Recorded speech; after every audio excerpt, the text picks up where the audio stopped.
Hey there, Tiger fans. It's time to dive into some intriguing news that just dropped regarding senior defensive end Greg Williams parting ways with the Clemson football program.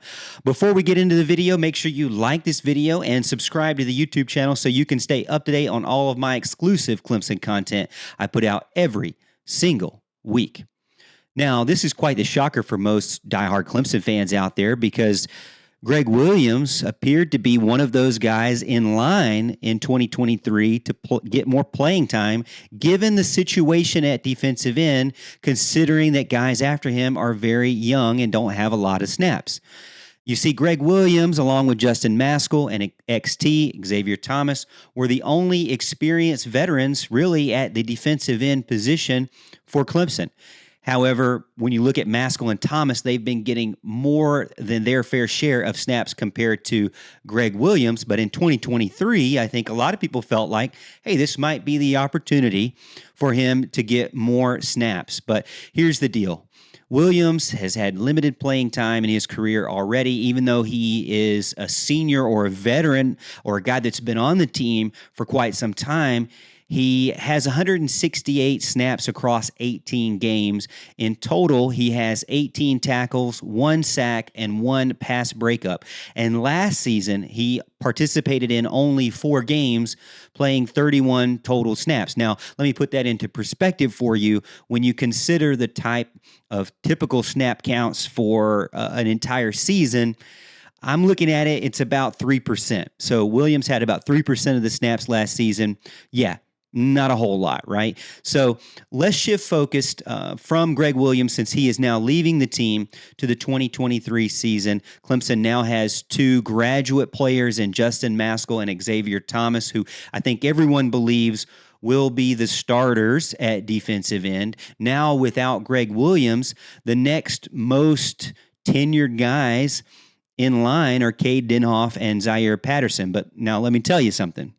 All right, Tiger fans, you may not know those names because even those guys are the next up as far as experience go. They don't really have a ton of snaps or playing time on the field. They're both redshirt sophomores and have only combined for 21 snaps. You heard me right, combined for 21 snaps. So almost, this is I believe their redshirt sophomore. So this would be their 3rd year going into it. Not a whole lot of work on the field. So. And after that, really, you have Jaheim Lawson, who's a redshirt freshman. I don't even know how many snaps he had, but it wasn't a ton. He redshirted. It was his first year. And then after him, you have David Ojebwe, A.J. Hoffler, and T.J. Parker. You know those guys because, well, they're freshmen. They're true freshmen that all they've had is just practice reps so far. So an important point to really hit on when we talk about the defensive line as a whole, though, is that it's stacked with talent that even some of the defensive tackles on the interior can step in and be a part of filling in those gaps at the defensive end or the edge if needed. Now, they may not be the most ideal guys there, but they could fill in. I'm looking at guys like true freshman Peter Woods. He's a generational talent, a 5-star stud, best guy in the state of Alabama. You heard that right. He's even as a true freshman, he is the real deal. I promise you that. So he could easily play the edge or the interior, providing an avenue to get him on the field sooner rather than later, which is important for these top-level elite generational guys. They need to be able to get out there and show what they can do because they have the talent to already show what they can do at the college level. Let's not forget about a guy who's already been on the team, T.J. Parker, who has been on the team since December. This kid has plenty of practice time with the current roster and coaching staff, and given the departure of Greg Williams, I could see that he fills in that position as well. On the edge or interior defensive line, whichever they choose. Now, mind you, it's going to be a younger crew for sure, no doubt about it, but these defensive tackles, they're probably the ones that are older, the defensive tackles, they're probably going to stay where they are. They're probably going to stay defensive tackle, but the younger defensive tackles, I could see them, filling in where needed. Now, let's not forget about the guys that are already signed up and scholarshiped for a defensive end position in Cade Denoff and Zaire Patterson. I think those guys have even more of an opportunity now to show what they can do. So, and now here's another angle to consider.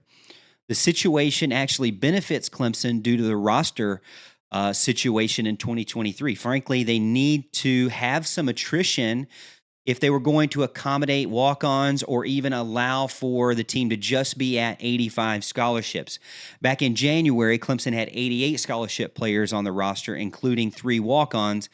Now those 3 walk-ons could not have their scholarships renewed, or some of them could, or another player that's yet to be mentioned could decide to leave the team as well. So it's hard to say what will happen. I don't want to speculate on people leaving or anything like that, but Clemson is currently at 86 of the limit of 85.